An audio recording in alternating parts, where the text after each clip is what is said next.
when I say it didn't just like crush me, it ruined my character and who I was as a person and how people viewed me. To be honest with you, I lost every job that I had at that point because of it.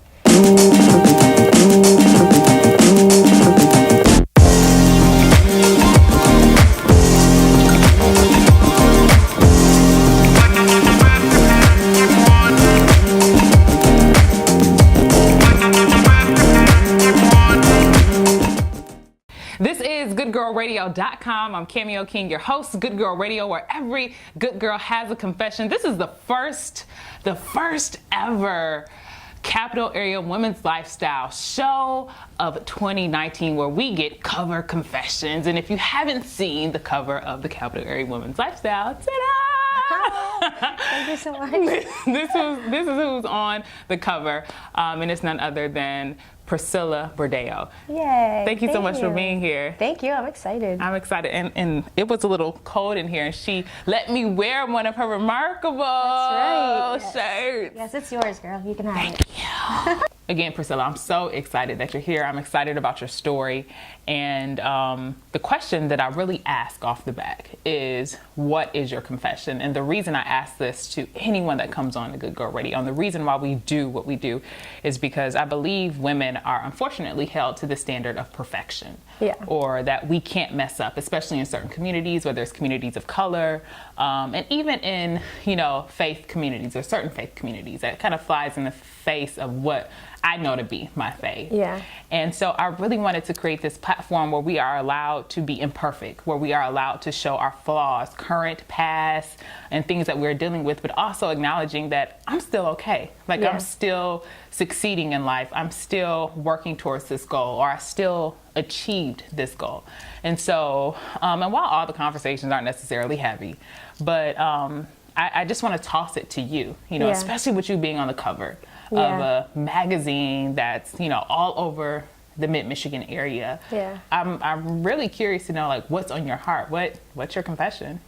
Well, this year, it's crazy because I feel like most people that reach out to me, they want to hear more about my story and the whole power of forgiveness, and, because I've overcome incest, being raped by my father, and, the whole conversation of how I'm able to have the relationship that I have with him today, how am I able to be the person that I am today against all odds and against what society and statistics say that I should be.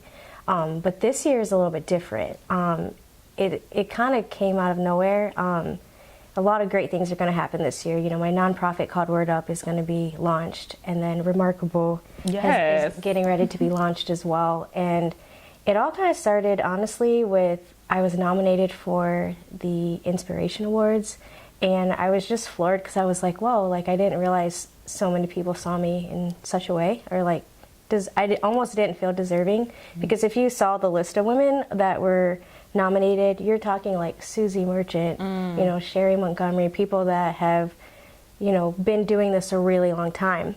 So my role in the community really is known as a motivational speaker, as my story, but also as an advocate for the court. So I am an advocate for Ingham County. My biggest case has been the Larry Nassar case, and so that's why I was nominated for Inspiration Awards. And when they sat down and talked to me like, what's on your heart? I said, this year, I really want to focus on Word Up and Remarkable. Because last 2 years, I experienced a really awful situation regarding slander and gossip, and how somebody's words affected me so personally, and it was devastating to me, and it was the second biggest blow that I've ever experienced in my entire life, because the first one would be being raped by my father. But it was a different kind of experience as far as depression, and their words affected me in such a way that it caused me to consider like my life. Oh, wow. And so I talk about Word Up and Remarkable because they go so hand in hand. So as I'm listening to you, just so we can have a clear picture, you're nominated for this award with women who are known nationally. Like you said, who've been doing work for decades, maybe some as long as you've been alive. Exactly. So you have this new platform. People are familiar with who you are. They're familiar with your inspiration, even outside of the work you've done with the Larry Nassar case. You're known in your community to really inspire, connect, and empower. Right. But while all this is happening, somebody or something is said. Yeah.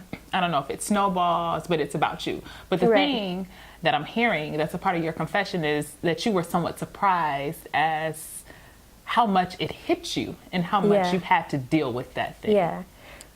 Well, it's crazy how the enemy and negativity works, because the reality of the situation was there were many more people that loved and supported me than there were the few people that were gossiping and slandering. But this was a situation where I was accused of a crime, and it devastated me and crushed me so much. It really, truly is every advocate's worst nightmare, because I advocate for girls who've been sexually abused. I get calls randomly through the night. I go to these court cases with them, as needed, and I'm with them. There's people that I've even advocated for that are moms, and they have kids and they need to go to court, and I'm staying with their kids so they can go to court. I mean, in the last 5 years of me doing that, I can name all the things that I've done. And my degrees in elementary education. I've been a nanny for over 10 years. I love kids, and the rumor and accusation was or insinuation, because I think that's the correct word. They insinuated that what my dad had done to me, I was now doing to children. And I was not ready for there's no excuse or anything that could make that saying okay. And so there were many rumors that were attached to that. I mean, like I said, it caused me to be restricted from a school where I had attended 3 or 4 years with a variety of nanny families. I subbed there. I went on field trips with these kids. You name it, I did it. And I was now in a position where I could no longer even go into the school. So that affected my job and my job description. And so... And also, I'm assuming where you get your joy from. Yeah, joy was not inexistent for a moment there. And I definitely have had to take the high road on this one. But... Girl, I would have took the medium road. The medium road? I don't know about the high road, but which leads to my next question. In any situation, I've come to learn that, and even in the most difficult situations and experiences, that there is some way that we can be responsible or accountable for our actions in that situation. Yeah. So looking back, or even while you're in the midst, or even as you're coming out, do you think that you played any role in, not necessarily, having the gossip start or the lies or whatever spread, but more so how it was internalized? I would say internalized, like I'm responsible for how I respond to what's thrown at me. But I won't take responsibility for what was created. It was evil and mean and uncalled for, and there really was no excuse for it.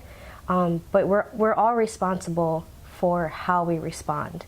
And I went back and forth on, how do I do this? Because it was so bad that, we had to get lawyers involved and things like that, because when I say it didn't just crush me, it ruined my character and who I was as a person and how people viewed me. To be honest with you, I lost every job that I had at that point because of it. And so, So these were very real consequences to someone. So we're not just talking about you sitting at home having a conversation with God about how you can get this right and put a good face on. No, we're talking about money. We're talking about your livelihood. Yeah. We're talking about the ability to just function as a human. Yeah. livelihood is the key word there. I lost that, actually. And I was very fortunate to have incredible lawyers who were willing to step in and do what they did pro bono because of not just their care for me, but because they knew me well enough. And there were many, many community leaders, pastors that were willing to stand by me with whatever decision I decided to make. I'm like, who was it? I know that's not the response. I know, everybody wants to know who. But they know who they are. And I really believe, you know, I'm not a big fan of calling people out, but calling people up. You know, I am all for reconciliation because that's who Jesus is. And at any given point, if they ever wanted to come back and reconcile and have a conversation, I'd be an open book. And because that's just part of who I am. But you can't force people to take responsibility for what they've done. They know who they are. They know who they are in the community and who, you know, their connection to our local university. I don't have to say who they are.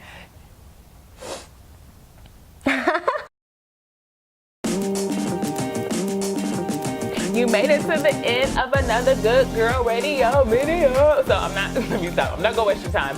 Just wanted to let you know, give you the heads up that we have an amazing event coming up on Saturday, February 23rd on the campus of Michigan State University. It's called Sacrifice to Success. We are having an honest conversation about what it takes to be successful. I spoke with a couple of my friends and they said they were essentially tired of these kind of patty cake conversations about success, that no one really talks about the blood, sweat, and tears. So that's what this conversation is about what I lost in order to get to this next level, or what I had to let go of that I really wasn't prepared for maybe in this next level of success. So we have 4 amazing women so far. I got a couple other invites out there and I hope to see you there. Tickets are on sale now.